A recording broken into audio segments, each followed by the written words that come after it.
Jubair academy আজকের ভিডিওতে আজ আমরা শিখব রসায়নের যে কোনো ক্লাসের রসায়নের বিক্রিয়াগুলোর ভিতরে এস এল জি এ কিউ ব্র্যাকেট আকারে এগুলো আটকানো থাকে। তাহলে আসলে আমরা এগুলো কি জিনিস, এগুলোতে কি বোঝাচ্ছে, আমরা অনেক ছাত্রছাত্রী এটা বুঝতে পারি না।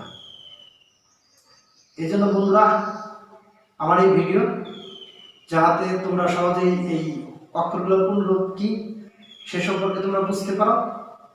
যা হোক, বেশি কথা না বাড়িয়ে আমরা মূল ভিডিওতে চলে যাই।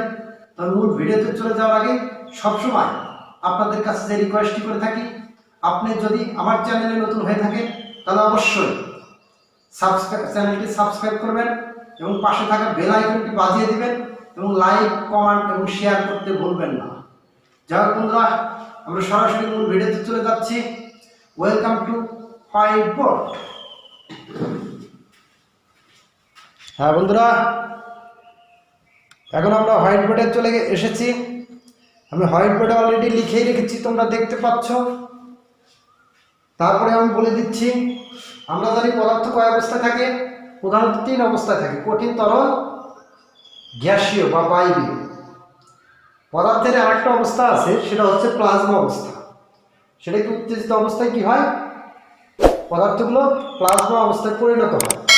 এই বন্ধুরা, রসায়নে অনেক বিক্রিয়ার ভিতরে ব্র্যাকেটের ভিতরে লেখা থাকে এস এল জি এ কিউ। এইগুলো পুনরূপ কি আসলে আমরা বুঝতাম না, সেগুলো আজকে আমি তোমাদের সুন্দরভাবে লিখে দিয়েছি। এসতে হচ্ছে সলিড মানে কঠিন পদার্থ। যে যৌগের সাথে এস লেখা থাকবে সেই যৌগটা কি? কঠিন পদার্থ। সেখানে যে যৌগের সাথে বিক্রিয়ার ভিতরে এল লেখা থাকবে সেটা হচ্ছে কি? লিকুইড মানে কি? তরল পদার্থ। সেই যৌগটা কি? সেখানে সেই বিক্রিয়ার ভিতরে তরল পদার্থ হিসেবে ব্যবহার হয়েছে।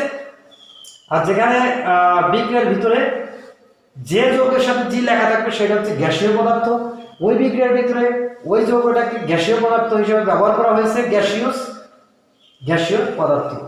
যে বিক্রিয়ার ভিতরে বন্ধুরা যে যৌগের সাথে একিউ লেখা আছে, ওই বিক্রিয়াতে ওই যৌগটা হচ্ছে অ্যাকুয়াস সলিউশন মানে কি? জলীয় দ্রবণ। যা হোক বন্ধুরা, তোমরা নিশ্চয়ই বুঝতে পেরেছ। আর কথা বাড়াবো না, ভিডিও আমি এখানেই শেষ করছি। তবে অবশ্যই আপনাদের কাছে রিকোয়েস্ট, আমার চ্যানেলটি অবশ্যই সাবস্ক্রাইব করবেন। আসসালামু আলাইকুম রহমতুল্লাহ।